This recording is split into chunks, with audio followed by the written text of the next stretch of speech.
You're listening to an Airwave Media Podcast. This episode is brought to you by LifeLock. When you visit the doctor, you probably hand over your insurance, your ID, and contact details. It's just one of the many places that has your personal info.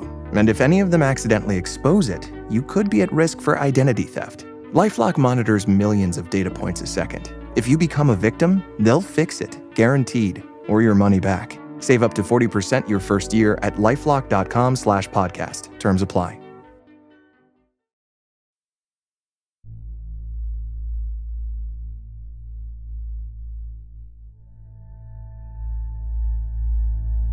With the passing of its founder, the Heritage Foundation remains at the forefront of U.S. news, where it has been for a few years. A far-right think tank established in the 80s, the Heritage Foundation was extremely influential on the policies of President Ronald Reagan, who even brought foundation members into his cabinet as advisors, and once joked that the think tank was the group wielding the real power in Washington. It's always a great pleasure to speak to the Heritage Foundation and have a chance to see so many old friends and supporters and advisors. As many of you know, Ed Fooner joined the administration for a short while at the beginning of the year, and his help and advice were invaluable, but he wanted to get back to Heritage. He knows where the real power center in Washington is. The Heritage Foundation has remained influential on every Republican administration since, and has proven a vociferous critic of every Democratic administration.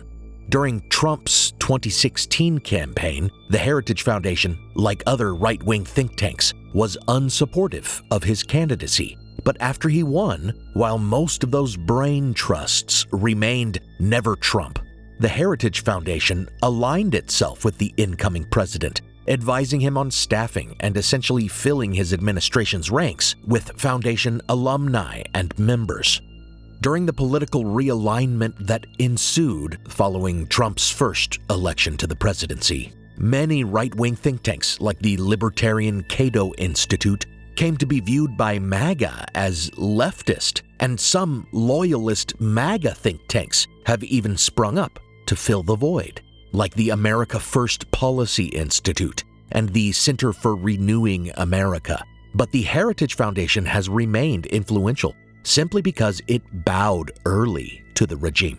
Yes, I'm using the word regime now, and if you don't think it justified, you haven't been listening to the podcast for the last few months.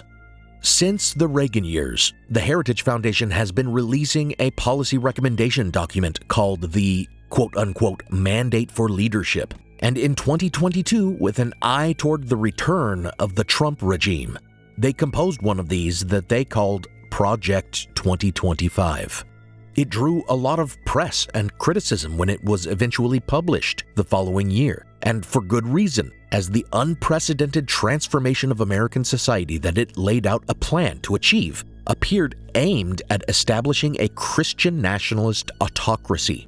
It included plans for a massive purge of civil service workers, the dismantlement of entire departments and agencies of the government, the rescission of environmental and health regulations, the slashing of benefits programs, the exertion of control over the National Institutes of Health, the criminalization of pornography and of women's reproductive health care and contraception, the mass deportation of undocumented immigrants, the enablement of discrimination by ending DEI programs and revoking LGBTQ protections, and a prosecutorial focus on supposed discrimination against whites.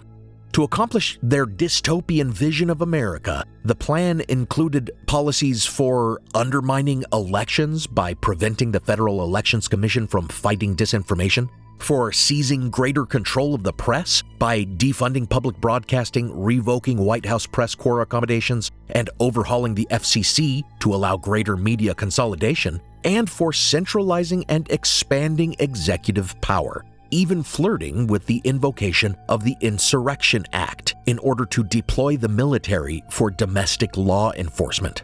The very month that Project 2025 was being composed, in 2022, a year before its release, Trump spoke at the foundation, praising them and explicitly saying they will make the plans for what he's going to do. This is a great group, and they're going to lay the groundwork and detail plans for exactly what our movement will do and what your movement will do when the American people give us a colossal mandate to save America, and that's coming. Then in 2024, when the outcry about this plan was hurting his campaign, Trump claimed to know nothing about it. Like some on the right, severe right, came up with this Project 25, and I don't even know. I mean, some of them I know who they are, but they're very, very conservative. He's involved in Project, and then they read some of the things, and they are extreme. I mean, they're seriously extreme. But I don't know anything about it. I don't want to know anything about it. They wrote a document that many of the points are fine. Many of the points are absolutely ridiculous. I have nothing to do with the document. I've never seen the document. I've seen certain things that are said in it. Once he won, though, he started bringing numerous architects of the plan into his new administration. In an interview on Meet the Press, a month after Election Day 2024, he was confronted about this and still tried to play dumb about this blueprint for autocracy that had been explicitly composed for him by the think tank he had already said would be making his plans. So you take me to my question. You're now giving people involved in Project 2025 prominent roles in your administration. People see the list: Russ Vought, Brendan Carr, Peter Navarro, John Ratcliffe, Pete Hoekstra, Monica Crowley. To people who see, oh, he's bringing in all of these people from Project 2025, he must know what it is. Well, you know what? I don't know what it is, no. I don't know what it is. You still don't know what it is? But I heard certain things that I didn't like. And by the way, I heard certain things that are phenomenal. Okay? Like what? Like law and order. We want law and order. Since taking office, however, his actions have made this a moot point.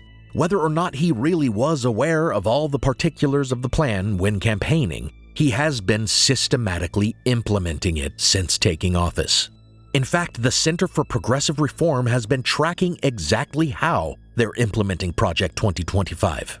As of the most recent update of their Executive Action Tracker on April 15th, it appears the Trump regime has attempted to implement 153 of the project's 532 proposals across 20 offices, agencies, and commissions. That's 28% of Project 2025 within less than 3 months. What a wild coincidence that his actions are lining up with it so perfectly. It's now just a known fact. This is his blueprint. Expect him to try to implement all of it. And Project 2025 is not the only blueprint that the Heritage Foundation composed for his regime.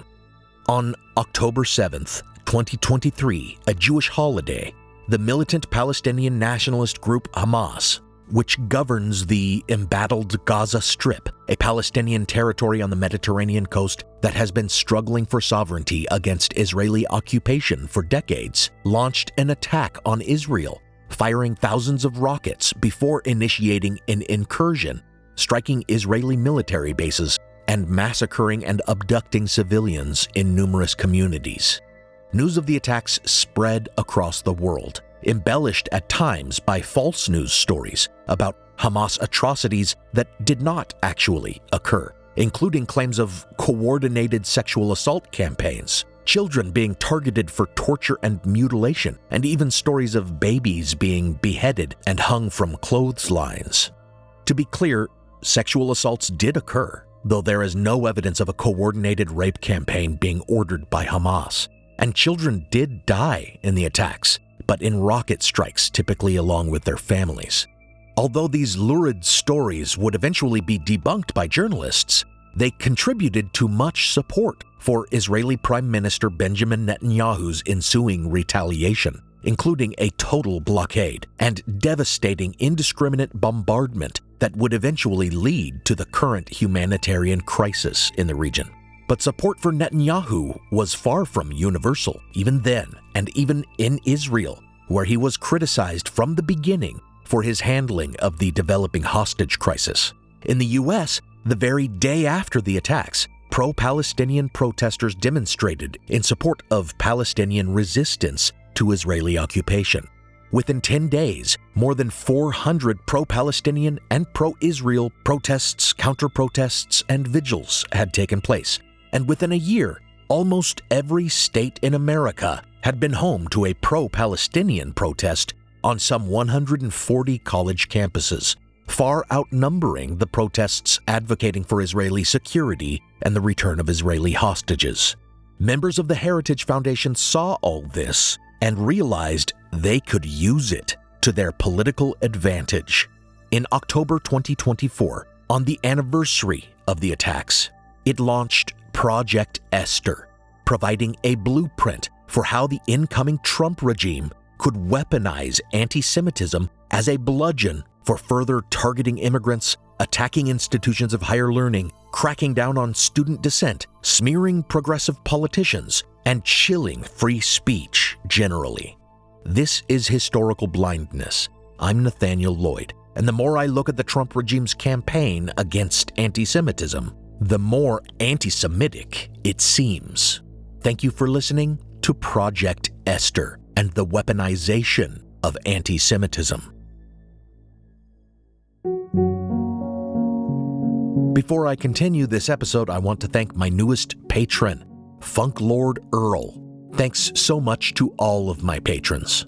Patrons of the show get access to an exclusive RSS feed with ad-free versions of the show, early release of episodes, teasers, and exclusive minisodes between every main release, making this a weekly podcast for patrons on Patreon.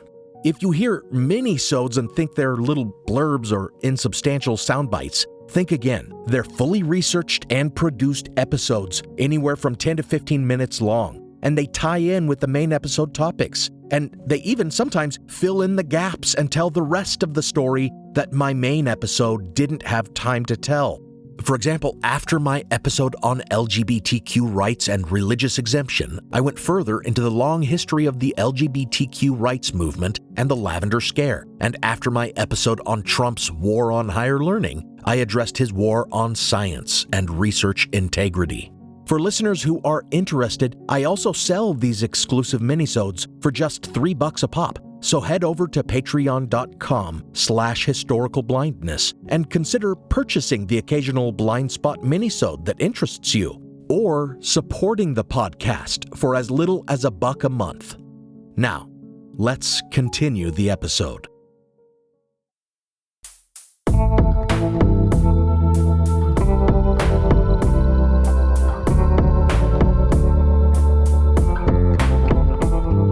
Welcome to Historical Blindness. While the milestones of Project 2025 have become quite familiar to us as we've seen them implemented, the major goals and steps of Project Esther may not be as clear. By characterizing any criticism of Netanyahu, how the Gaza war has been conducted, Israel's long history of Palestinian dispossession and occupation, or the American government's material support for all of it as anti-Semitism, or more specifically as quote-unquote Hamas support, it provides a justification for a repressive campaign to criminalize political viewpoints through propaganda, surveillance, forced employment termination, and deportation. And though Trump might deny that he follows this playbook, just as he denied his intentions to follow Project 2025, he has clearly been implementing it. In his revocation of international student visas and deportation of international students engaged in protest activities, he is following the Project Esther recommendations. In establishing his federal task force to combat anti-Semitism and using it to attack Harvard and other universities, as discussed in detail in my previous episode, he is following the project exactly in its recommendations to rescind funding from colleges and demand the purging of professors and revision of curriculum in order to control the viewpoints to which students are exposed. What we can expect next is an all-out press for propagandistic control of media, as the project advocates for pressuring or even forcing social media platforms to censor anything critical of Israel or supportive of the Palestinian plight as support for terror. So just know, if the regime starts pushing for regulation of social media content moderation in the name of fighting anti-Semitism, it will be a clear bid for government censorship of online speech that represents just another step in Project Esther. To further illustrate the regime's plan to crack down on online speech, a slideshow provided by the Heritage Foundation to Jewish organizations in soliciting their support for the initiative even states plans to leverage data breaches and facial recognition in order to identify and target anonymous Wikipedia editors that aren't supportive enough of Israel, in that the foundation doesn't like certain words used in their edits. Even while Trump may fearmonger about communism in schools, this is the real face of the new McCarthyism. Just as interest in or sympathy for socialism or the communist movement or Marxist-Leninist thought generally did not mean advocacy for Soviet Russia or disloyalty to the United States back in the 50s, and in fact, many communists rejected the quote-unquote red fascism of Joseph Stalin. So today, speaking on behalf of the Palestinian people, advocating for ceasefire and aid in the face of a humanitarian crisis, and emphasizing that nearly a century of occupation and asymmetric warfare has contributed to the current conflict in Gaza and other Palestinian territories, is not support for Hamas. But Project Esther, just like the House Un-American Activities Committee, even compiles a list of names, which it calls the Hamas Caucus, these being progressive lawmakers that it claims should also be considered supporters of terrorism. And what's really scary is that the project advocates for the use of the Foreign Agent Registration Act, a 1938 law designed to prosecute Nazi propagandists that was later abused by the House Un-American Activities Committee, and even RICO laws, the racketeering laws that allow for the prosecution of entire organized crime groups, to prosecute these supposed supporters of terror. What does that mean? It means, feasibly, the Trump regime arresting and prosecuting protesters, college faculty, social media users, and even sitting members of Congress as traitors simply because they spoke out, according to their consciences. Even if you fall firmly in favor of the Israeli government's response to October 7th and the hostage crisis, you should still recognize that this blueprint for the crushing of dissent is flexible enough that it can be wielded against any other protest movement in the future. What's to stop Trump from reestablishing the HUAC and conducting a witch hunt of protest organizers generally, since he's already characterized protests of his mass deportation campaign as quote-unquote un-American? Indeed, what's to stop him from just arresting Democrats for opposing him? His masked ICE stormtroopers have already arrested one mayor and one congresswoman, Ros Baraka and LaMonica McIver of Newark, New Jersey, for daring to attempt a legal oversight visit to one of their detention centers. Earlier this year, Trump suggested it was quote-unquote un-American and even quote-unquote treasonous for Democratic lawmakers not to applaud him. And un-American. Un-American. Somebody said treasonous. I mean, yeah, I guess why not? You know, can we call that treason? Why not? I mean, they certainly didn't seem to love our country very much. We should all be wary of allowing this regime to prosecute behavior it deems un-American.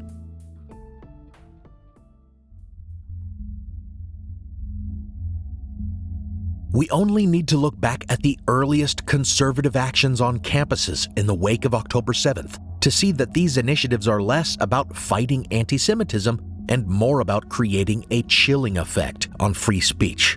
It seems to have started at Harvard University, the very institution that would eventually become the principal target of Project Esther and the Trump regime's war on higher education. On the morning of October 7th, 2023, Palestinian American students and allies woke up to the news of the attacks and began composing a rushed response statement that would highlight the history of Israeli occupation of Palestinian territories, the dispossession and displacement of Palestinian people, and the dire condition of the Gaza Strip.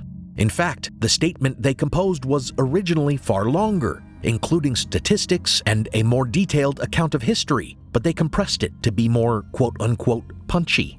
They had issued statements like these many times before, but the reaction to this one would be unprecedented. Certainly backlash to the statement was warranted, considering the scale and atrocity of the October 7th attacks and the statement's lack of sympathy. But the fact is that it was written on the day the attacks occurred, when few details were known, and most early reporting characterized the attacks mainly as a particularly destructive rocket barrage. And of course, backlash to political speech is a protected and positive aspect of our open society, in which the government cannot tell people what to say and think, but fellow citizens are certainly welcome to shout down vile speech. It's exactly what conservatives and free speech absolutists decry as cancel culture. But in the wake of this statement, the well-funded and coordinated conservative response went well beyond cancel culture. It's called the heckler's veto, becoming a war on students' freedom of speech. Like the McCarthyites they are, the right began compiling a list called the College Terror List, leaking the personal information of students who had issued the statement. These lists were then taken up by conservative CEOs as do not hire lists, effectively blacklisting young people based on their politics. And then the conservative watchdog group Accuracy in Media, which is funded by the same mega donors as the Heritage Foundation, paid to send trucks onto campus with big digital billboards displaying the names and faces of the statement's signatories and calling them, quote, Harvard's leading anti-Semites, end quote, as well as calling for the new Harvard president, Claudine Gay, to be fired for not opposing anti-Semitism on campus. By December, a congressional committee was investigating Gay, and former Heritage Foundation fellow Christopher Rufo, the original far-right agitator who made CRT and DEI the boogeymen of the right, was leading a crusade against her, claiming she was a plagiarist over some light paraphrasing and summarized material that had been attributed but not formally cited. Within a month, she had resigned. And this marked the start of the campaign to bring Harvard to heel, which I focused on in the previous episode. And the fact that less than a year later, the president of Accuracy in Media was driving a short bus around a Texas school district with screens doxing area educators for supposedly teaching critical race theory shows that among many on the right, this is just part of their playbook for stamping out free speech and academic freedom. While in its infancy, in the immediate wake of the October 7th attacks, Jewish organizations joined in denouncing student activism, as well as the leadership of Harvard and other universities. It is clear that since then, this campaign against anti-Semitism has been co-opted by fascists that only pay lip service to the cause of fighting racism.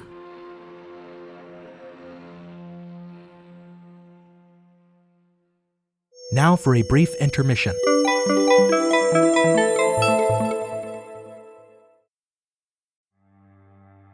As listeners of Historical Blindness, you're no strangers to the fact that history is a lens through which we can better understand the present. Or as Shakespeare put it, what's past is prologue. History is the indispensable context without which we cannot hope to truly understand current events. You understand that, and so do the creators of the American Scandal podcast. Every season, they immerse listeners in the biggest controversies in U.S. history, helping us understand America's dark side and learn from its troubled past. Its latest season, Ruby Ridge Standoff, delves into an incident that sowed the seeds for the rise of the modern radical right. It transports you to 1992, where in a remote corner of Idaho, federal law enforcement surround a small cabin. They've come for Randy Weaver, a survivalist who took his family to the mountains in anticipation of the apocalypse. A simple weapons charge brought the agents here, but the situation is about to explode into a deadly and tragic standoff that will later become a rallying cry for far-right extremists, fueling distrust and violent anti-government sentiment for decades. Follow American Scandal on the Wondery app or wherever you get your podcasts. You can binge all episodes of American Scandal's Ruby Ridge Standoff early and ad-free right now on Wondery Plus. Every summer, I'm careful to avoid getting burned. My summer plans always include applying sunscreen so I can attend barbecues and protests without worrying about getting scorched. And when I make my plans by making phone calls, I also don't want to get burned by an outrageous wireless bill. That's why I switched to a Mint Mobile plan and saved enough to take a summer vacation. With Mint, I found no difference in speed or coverage, just a big difference in cost. And right now you can switch to a Mint wireless plan like me to avoid sweating those surprise charges and overages. You'll just be chillin' with Mint's offer of 3 months premium service on the nation's largest 5G network for just $15 a month. With high-speed data and unlimited talk and text, it might just be the coolest thing happening this summer. This year, skip breaking a sweat and breaking the bank. Get this new customer offer and your 3-month unlimited wireless plan for just $15 a month at mintmobile.com/blindness. That's mintmobile.com/blindness. Upfront payment of $45 required, equivalent to $15 a month. Limited time new customer offer for first 3 months only. Speeds may slow above 35 gigabytes on unlimited plan. Taxes and fees extra. See Mint Mobile for details. It's back to school season and Clorox is donating 2 million disinfecting wipes to classrooms across America. Because back to school means things can get a little bit messy. Just ask second grade teacher Mr. Torres. Put me and just one Clorox wipe on a team? We can take on crayon smudges, sticky fingerprints on every surface, sneezes on the door handle, juice box explosion by the sink, snack crumbs, and don't even get me started on the bathroom passes. Clorox disinfecting wipes. Teacher's #1 wipe. Think about it. Bathroom passes. Clean feels good. Based on unit sales data. Leading a business today means constantly adapting. On the Executive Insights podcast, brought to you by AWS, global leaders share how they're making tough calls, testing bold ideas, and putting innovation into practice, generative AI included. If you're looking for real stories behind what's working, this is it. Subscribe to the Executive Insights podcast today, available now on all major podcast platforms.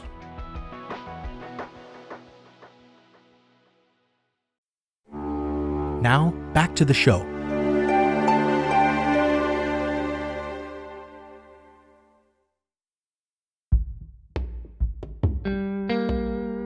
To better understand the Heritage Foundation's and by extension the Trump regime's anti-Semitism initiative, the lack of Jewish involvement in Project Esther must be scrutinized.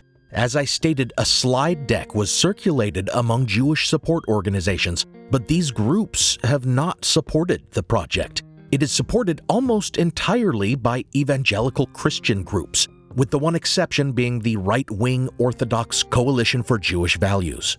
Instead, members of many Jewish organizations have criticized it in an open letter, urging Jewish leadership to reject Project Esther, to, quote, resist the exploitation of Jewish fears and publicly join with other organizations that are battling to preserve the guardrails of democracy, end quote. Because, as they point out, quote, history has taught us that Jewish safety and democracy are inextricably linked, end quote. Meanwhile, the developers of Project Esther are mostly all self-avowed Christian nationalists, and their interest in the topic, insofar as it might really be about Jews, is not justice-oriented. As I've just argued above, and as Jewish leaders in the aforementioned open letter have indicated, the Heritage Foundation is, quote, using a purported concern about Jewish safety as a cudgel to weaken higher education, due process, checks and balances, freedom of speech, and the press, end quote. To whatever degree they do care about Israel and genuinely want to put down the Palestinian solidarity movement, their interest lies in the fact that the end times prophecy of the New Testament requires Jewish presence in the Holy Land. Historically, this Christian Zionism, which previously was called quote-unquote restorationism, animated much of the support for Jews being restored to the Holy Land. In fact, in 1917, Woodrow Wilson, a Presbyterian, seems to have been motivated by restorationism when, against the recommendation of advisors, he supported the UK's Balfour Declaration, supporting the establishment of a national home for the Jews in Palestine, saying, quote, to think that I should be able to help restore the Holy Land to its people," end quote. But Christian Zionism is inextricably linked to anti-Semitism and white supremacy.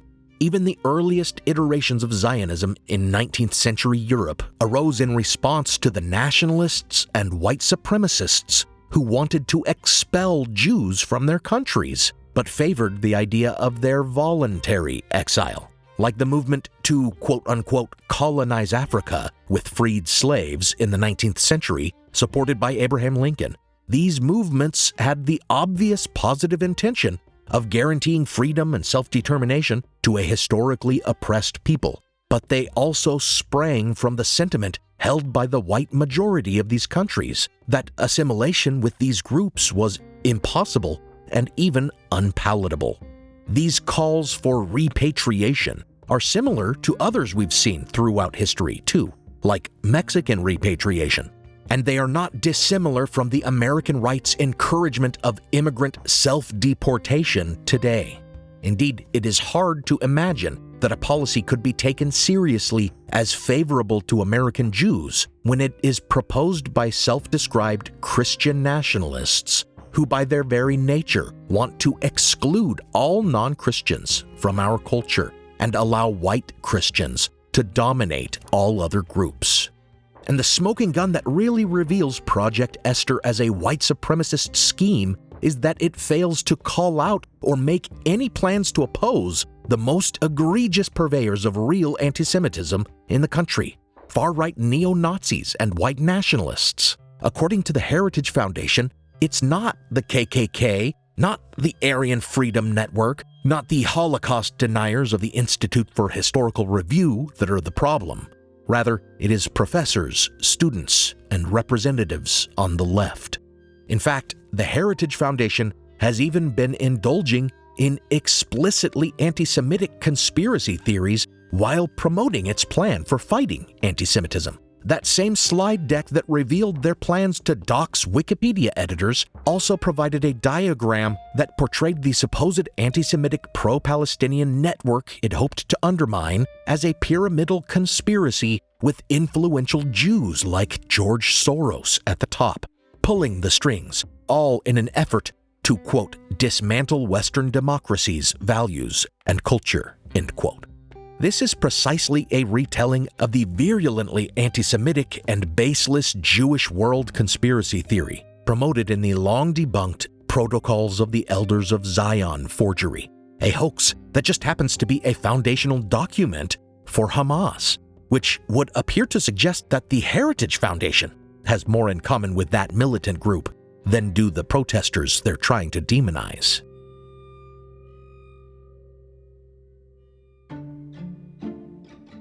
If more Jews had been substantively consulted in the composition of the project, its authors would likely have been spared the embarrassment of making a glaring error in the first sentence.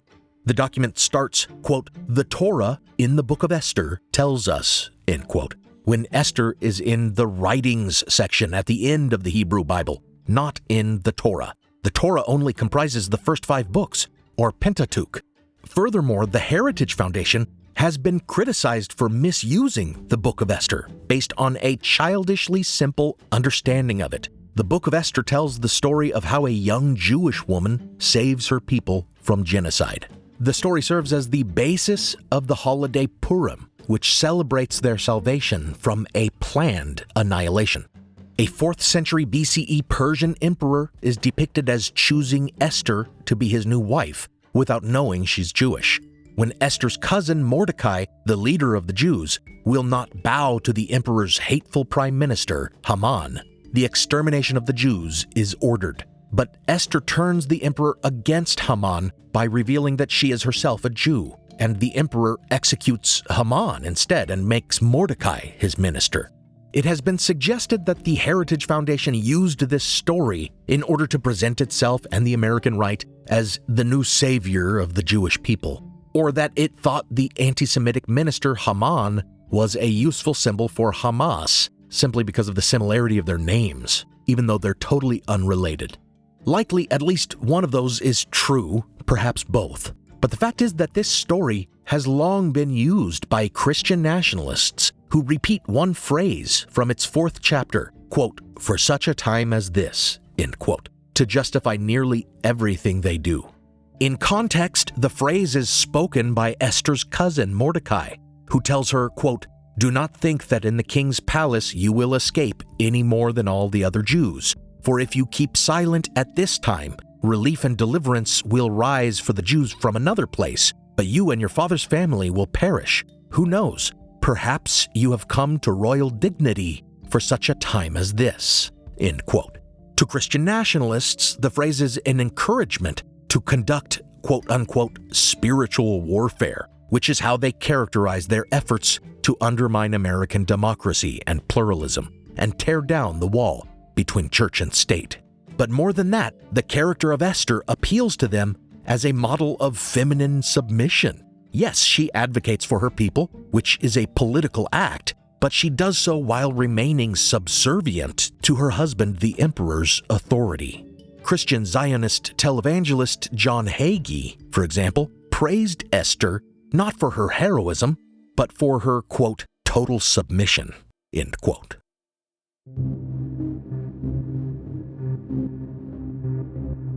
It is not just the far-right Christians in America that look to the Book of Esther for justifications of their actions. It is also far-right religious hardliners in Israel.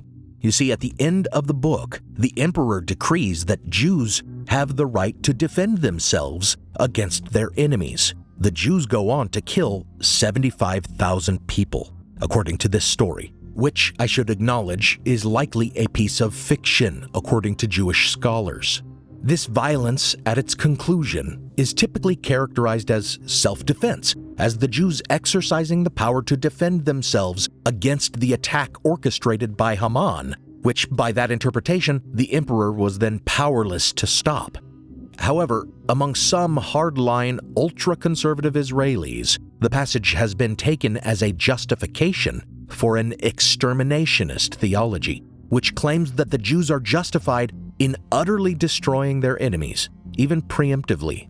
One fanatical follower of the ultra-nationalist Orthodox Rabbi Meir Kahane took this interpretation to its grisly conclusion in 1994 when he entered a mosque on Purim and gunned down more than 100 praying Palestinians, murdering 29. And just 7 months before the October 7th attacks, this interpretation of Purim arose again in the wake of the Israeli settler rampage in Huwara. Israeli settlements are colonies within Palestinian territories, considered illegal under international law, but zealously supported by the far right and religious groups. This destructive rampage followed a deadly shooting of 2 settlers, and in its aftermath, one far-right politician called for Huwara to be, quote-unquote, wiped out.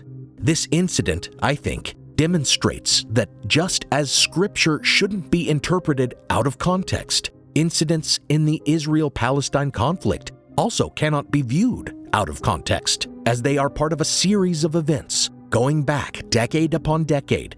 This conflict, its history, and its stakes today are incredibly complicated and important. The far-right's interpretation of the Purim story goes a long way toward demonstrating that the Israel-Palestine conflict is complicated by the exterminationist ideologies of extremists on both sides. Hamas was founded with exterminationist, or to put it more bluntly, genocidal sentiments, if not intentions. Their 1988 charter quotes the founder of the Muslim Brotherhood about, quote-unquote, obliterating Israel, and invokes a notorious 9th century Muslim text that claims Muhammad prophesied Judgment Day would only come when Islam wipes out the Jews. But there is also a very real and politically influential minority of Israelis who believe that the extermination of Palestinians is justified because they think the Book of Esther teaches them to do unto others the worst that they fear might be done unto them. I'm usually not one to engage in quote-unquote both-sidesism or the false balance bias, but the Israel-Palestine conflict is too complex, its history too convoluted, and its implications too consequential to view it reductively or without nuance. And I've long worried that Were I to really devote the time to examine it honestly, I would alienate listeners on both sides of the issue. As I see it, the full context of the problem necessitates both a full-throated condemnation of Hamas and an unreserved defense and advocacy of the Palestinian people. But I also affirm Jewish connection to the Levant and Israel's right to exist, while at the same time condemning the Israeli government's history of encroachment into Palestinian territory and displacement of Palestinian people. Finally, I believe history proves that both sides have been responsible for escalations of this conflict, and both have committed atrocities against each other, though certainly not equally or symmetrically. To speak on the most recent chapter, the October 7th attacks must be considered crimes against humanity, just as the humanitarian crisis in Gaza must be acknowledged as an unfolding genocide.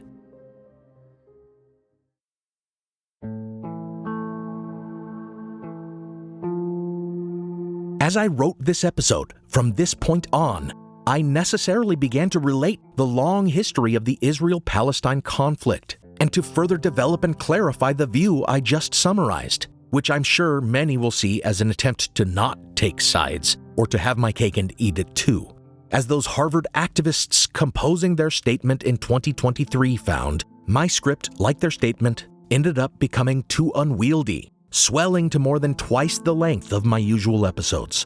Since the rest strayed far from the topic of Project Esther, I have elected to end this episode here and make the rest of it my next episode. To wrap up this episode, I have some final thoughts about this right-wing lie that criticism of the Gaza war or of Israeli government actions constitutes anti-Semitism. This false characterization is extremely effective at chilling free speech, and I'm ashamed to say I let it discourage my own. I've long wanted to use this platform to speak out against the humanitarian crisis in Gaza, but I have been reticent not only because of how difficult I knew the topic would be to tackle, but also because I'm very sensitive to anti-Semitism. I am in fact very familiar with the topic, having produced episodes on all the major anti-Semitic conspiracy theories that anti-Semites tout, like the blood libel, plague scapegoating, and the Protocols of the Learned Elders of Zion hoax, which Hamas asserted was genuine in their 1988 charter, and which the Heritage Foundation repackages in Project Esther. But more than any fear of being called an anti-Semite, what really gives me pause is that I do recognize anti-Semitic tropes in the rhetoric of pro-Palestinian support and anti-Israeli activism. Every time you hear a pro-Palestinian activist say that the media has a pro-Israel bias or that Israel controls American politicians, they are, hopefully unwittingly, echoing the international Jewish conspiracy claims of the Protocols of the Elders of Zion hoax. Every time a leftist sneeringly uses the term Zionist like it should be as despised as the word Nazi, I feel like a white supremacist somewhere smiles with delight. Certainly, they delight to hear the inevitable transformation from arguments that Israel should get out of Palestinian territories to arguments that they shouldn't even be in their ancestral homeland at all. Arguments, essentially, that Israel has no right to exist. Potentially contributing to that has never sat well with me because I think it further emboldens white supremacy during a time when it has already been greatly emboldened by the rise of the Trump regime. And this is the crux of the issue. We have a far-right authoritarian movement in America right now that has stoked anti-Semitism and racism generally, and now they are using that increase in bigotry to repress their political enemies.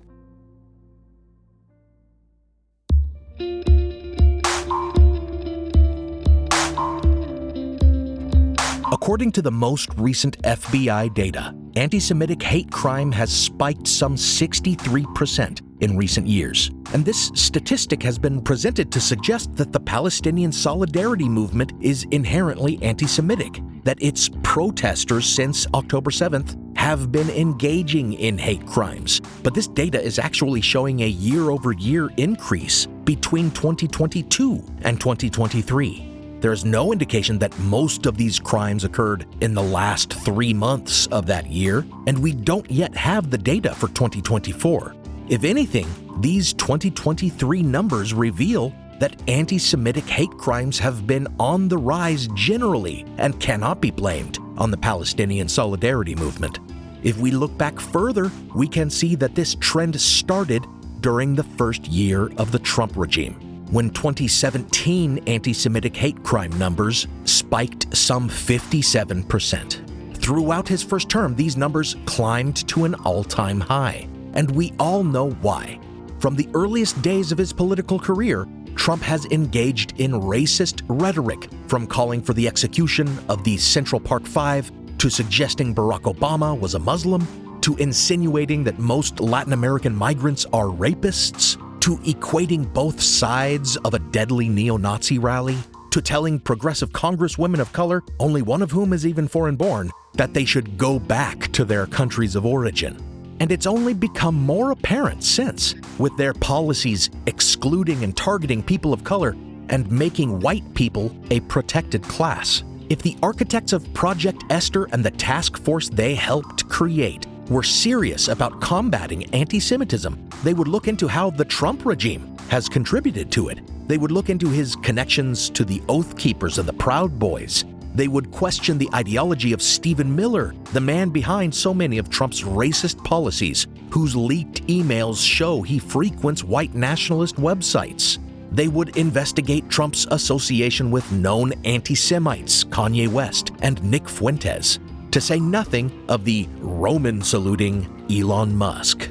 They would denounce Trump's appointment of people like Kash Patel, who has appeared on the podcasts of Holocaust denialists, and Sebastian Gorka, an active member of a Hungarian neo-Nazi organization. And they would condemn Donald Trump's own anti-Semitic remarks, like when he suggested all Jews are financiers who control politics with money. Totally controlled by the people that gave him the money. That's why you don't want to give me money, okay? But that's okay. You want to control your own politician. That's fine. Good. But I will think about that, folks. Don't worry about it. When he insinuated that Jewish American citizens are actually only loyal to Israel. In my opinion, you vote for a Democrat, you're being very disloyal to Jewish people, and you're being very disloyal to Israel. But, sir, they're Americans first, no? I think that if you vote for a Democrat, we'll read the statements. You're very, very disloyal to Israel and to the Jewish people. Yeah. Isn't that anti-Semitic? No. It's only in your head. It's only anti-Semitic in your head. When he retweeted neo-Nazi Twitter accounts, or when he refused to reject the support of KKK rabble-rouser David Duke. David Duke and say that you don't want his vote or that of other white supremacists in this election? Well, just so you understand, I don't know anything about David Duke, okay? I don't know anything about what you're even talking about with white supremacy or white supremacists. So I don't know. I mean, I don't know, did he endorse me or what's going on? Because, you know, I know nothing about David Duke. I know nothing about white supremacists. And so you're asking me a question that I'm supposed to be talking about people that I know nothing about. But I guess the question from the Anti-Defamation League is, even if you don't know about their endorsement, there are these groups and individuals endorsing you. Would you just say unequivocally you condemn them and you don't want their support?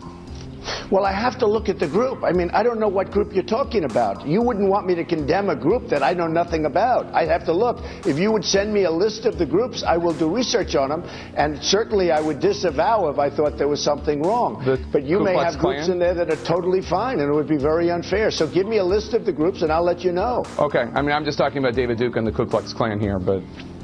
I don't know, honestly, I don't know David Duke. I don't believe I've ever met him. I'm pretty sure I didn't meet him, and I just don't know anything about him.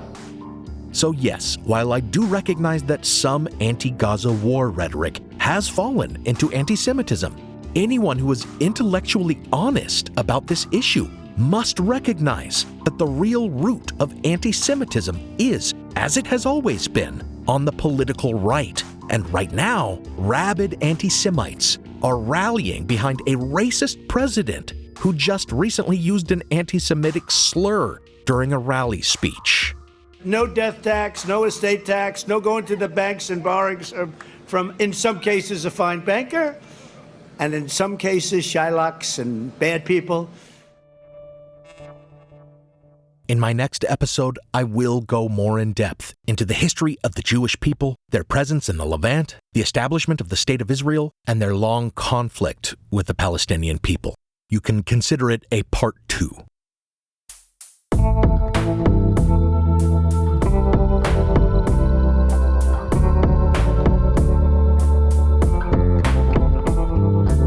Thanks for listening to Historical Blindness. Here's where I usually direct you to historicalblindness.com for blog posts with transcripts, but I'm currently in the process of moving that material to a new Substack. I'll announce that soon. As always, special thanks go out to my partner patrons: Diane Lane, Robert Fisher, Joe Escott, Devlin Hoff, Lisa, Prickly Pear, Fred R. Grotice, Robin Naggett, Maddie Kinney, Rebecca, Don Mundus, Eunice Allen Bradley, Juliette O'Connor, Jonathan Williams, Joshua Luddington, Christine LeBlanc, Lonnie C., Kaylee, Ama, Christopher L. Burton, Benny Slater, That One Girl, Chris, Jocelyn Clausen, Lindsay McAllister, an anonymous patron, Brian, CPJ MLT Ltd, Jamie Nielsen, Wizard in a Tower, and Martin Robusto. Thanks so much for your support. Thank you for listening to and supporting the podcast, even when you may agree or disagree with views I've expressed. I know you patrons recognize that I always intend to get it right, to support what's right and true. As my biggest supporters, please rate and review me and follow me on social media. On TikTok, for example, my posts regularly get bombarded by right-wing hate. I'd love to see the support of my listeners there. And YouTube, as I'm hoping to expand the work I do on this podcast with video content this summer. This podcast is part of the Airwave Media Podcast Network. Visit airwavemedia.com to listen and subscribe to their other fine shows, like The Constant and Who Did What Now. Some music on this episode was licensed through a Blue Dot Sessions blanket license at the time of the episode's publication. Additional music is by Kai Engel and by Kevin MacLeod, licensed under a Creative Commons Attribution license. Check out the show notes for a list of the tracks used. You can support the show by pledging on Patreon or by making a one-time donation on PayPal. Find those links in the show notes or find me on Venmo at Historical Blindness. Until next time, remember, the popular saying that every conservative accusation is actually a confession really does hold up.